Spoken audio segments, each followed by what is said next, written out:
waaw tey du ñëw fii Tivaouane d'abord pour indi suñu ziara indi suñu nuyoo waaye sàkku ci si xalif bi ñaan sàkku ci moom mu biral kàddoom jëmale ci taalibe yi ci wàllu mbirum kaaraange yoon yaakaar naa ni ñoom seen kàddu fu mu àgg ci xolu taalibe yi ñun suñu yos àggu fa defoon nañ ko daaw am ci résultat moo taxit ñu ñëwaat tollantil ko pour que gàmmu gi ñu dëgmal benn bakkan bañ cee rot mooy zéro accident mortel mën na ne loolu moo doon objectif bi ci màggal gi waaye gis nañu ni màggal gi amoon na ñu bari ñu ci faatu waaye boo koy comparé màggalu daaw bi gis nañu wàññi nañu accident mortel yi au moins de 32%. donc kon loolu am na solo te loolu maa ngi koy gërëmee acteur transport yi parce que ci màggal gii ñu génn nag gis presque daanaka amul benn auto transport bi nga xam ni donc impliqué wu nañ ci accident mortel accident yu am yëpp daanaka ci particulier la ak ci deux roues yi donc ça veut dire que message yi ñu doon lancé jëmale ci acteurs yi message yooyu jàll na même message yooyu la leen di lancé waat ñu xam ni wax dëgg yàlla responsabilité bu ñu am ci di yóbbu ay nit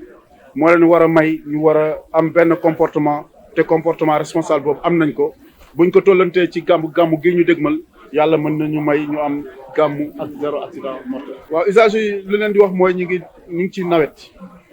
mu tombeek gàmmu ñëpp xam nañu ñu ngi dégmal kër diine yi rawatina Tivaouane ak Kaolack gële ñu appeler leen à la prudence mooy maanaam ñu teey beneen bi ñu waajal seen oto balaa ñu ci voyagé ñu xoolaat frein yi xoolaat lumière yi xoolaat dispositif yi nga xam ne yëpp ci wàllum sécurité oto bi la ñu xoolaat ko bu baax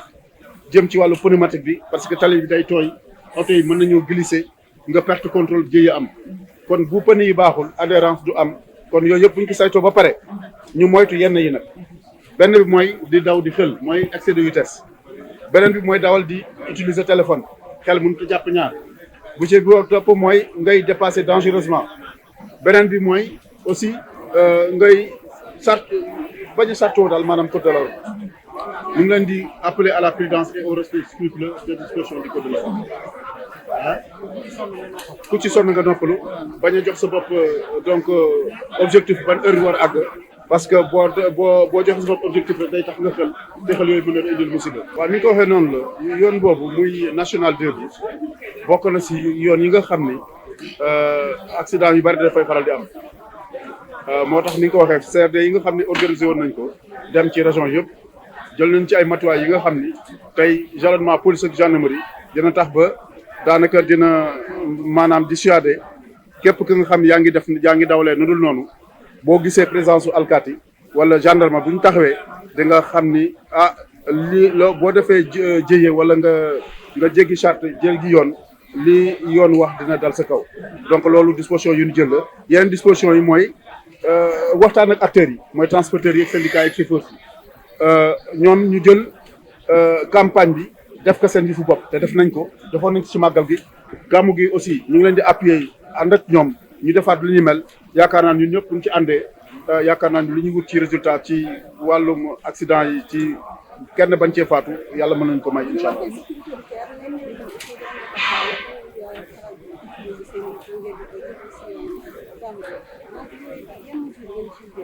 waaw jakarta yi moom wax dëgg yàlla war nañu waxaat ci loolu parce que boo seetloo ci màggal gi ñu génn am na juróom benn nit yi nga xam ne faatu nañu ci moto jakarta lañ nekkoon te waxoon nañu interdit nañu moto jakarta muy def voyage interurbain mooy dëkk ak dëkk mën ñu nekk si biir dëkk bi di yóbbu nit ñi waaye ñuy charte woo code de la route ñuy takk casque de sécurité ñu am assurance ñu am donc visite technique yooyu yëpp ñu ci disposition yi waaye su mënta ñàkkee nañu am vraiment casque de sécurité te ñu respecté code de la route luy war borom oto bi ci respecté code de la route moo war borom moto bi te yaakaar naa ne ñoom bokk nañ ci usage yu gën a vulnérable ñoom ak piéton yi ñooy am te ñoom bu ñu conscient wul ci yoolu rek liy dee dina bare lool wala luy gaañu dina bare lool wala jéey dina bare yëpp ci wàllu deux roues yi yaakaar naa ñu ngi leen di sensibiliser waat encore ci gàmmu gi ñu nekk am na plan de circulation bi nga xam ni donc kilifa dëkk bi teg nañ ko tëral nañ ko charte woo respecté ko bu ñu ko respecté woo yaakaar nañ li ñu wut ci accident yi ci wàllum wàññeeku yàlla mën nañ ko may incha allah. waa surcharge moom mu ngi si 23 mesures surcharge moo xam surnombre la mooy nga jël ñi nga xam ni ëpp na nga def ko ci oto bi surcharge mooy nga jël bagage yu ëpp tekk ci nga oto loolu yëpp code de la route dàq na ko te yaakaar naa ni fu ñu toll nii ay la yoon nag mi ngi wàññeeku depuis ñi ngi appliqué 23 mesures ay la yoon nag acteurs yi vraiment ñi ngi charte woo loolu te buñ ci gënee góorgóorlu rek yàlla mën ñu may ay ndam ci wàllu. Alors aujourd'hui nous sommes venus à Tivaouane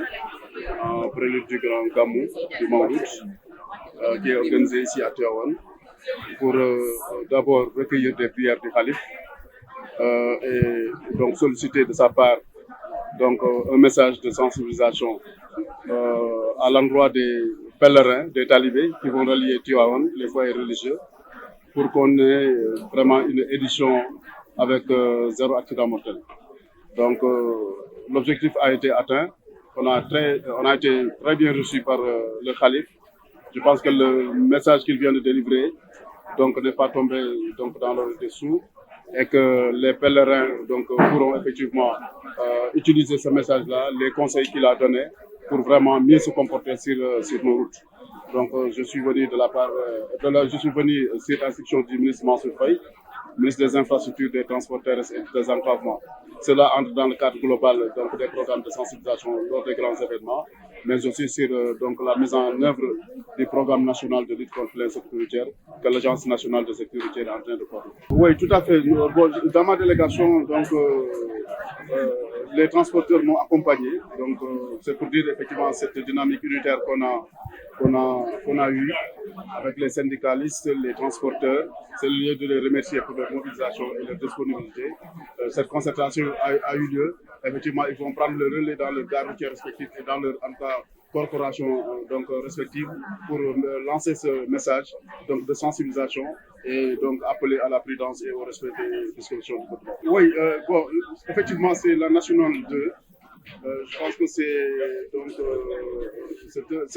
une des routes les plus accidentées, ça il faut le dire, après donc, le corridor Dakar-Congo.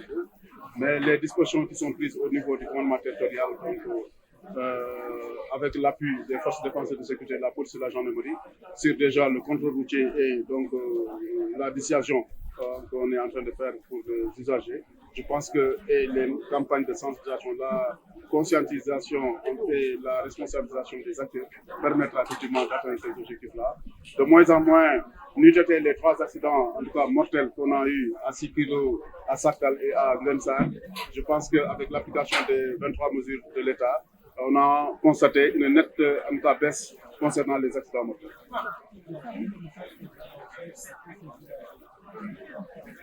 Oui, le message, c'est de respecter les dispositions du code de la route.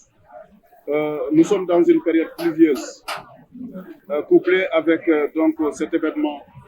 qui va occasionner un grand mouvement de véhicules et de populations envers les foyers religieux, en direction des foyers religieux. C'est le lieu, effectivement, de respecter les dispositions du code de la route.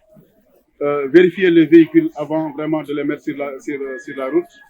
Les dispositifs d'éclairage, de freinage et comment dirais-je, tout ce qui est dispositif lié aux éléments de sécurité du véhicule doivent être en cas vérifiés avant tout départ. La pneumatique, voilà. Et donc, sur le plan comportement, respecter les dispositions liées à la limitation de vitesse, respecter le port de ceinture de sécurité, éviter de téléphoner ou bien de téléphoner en conduisant et vraiment les autres dispositions qui permettront effectivement de pouvoir en tout cas se donner des chances pour avoir en tout cas une édition ou un voyage sans incident ou sans accident mortel. Les mesures qu'on a prises pour les motos Jakarta, oui, donc au niveau urbain, effectivement, les motos Jakarta seront de mise parce que c'est une réalité qui est là. Mais l'essentiel que ces usagers comprennent qu'ils sont des usagers vulnérables. Ils doivent utiliser les casques de sécurité, le port de casque de sécurité. Ils doivent effectivement éviter des surcharges. Donc, le conducteur plus, comment dirais-je,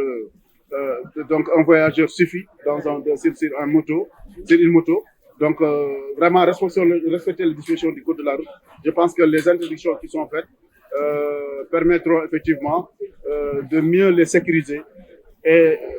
en tout cas leur lancer le message de ne pas faire le transport interurbain, c'est-à-dire de ville en ville. C'est très dangereux. Ils peuvent se mouvoir dans l'urbain, et dans l'urbain, il y a un plan de circulation donc sur l'égide du préfet et du gouverneur de région et même les collectivités territoriales, donc qui permettront effectivement de fluidifier et même de sécuriser en tout cas les trajets. ci wolof rek xanaa monsieur le directeur ñu bëggoon nga dellu si waat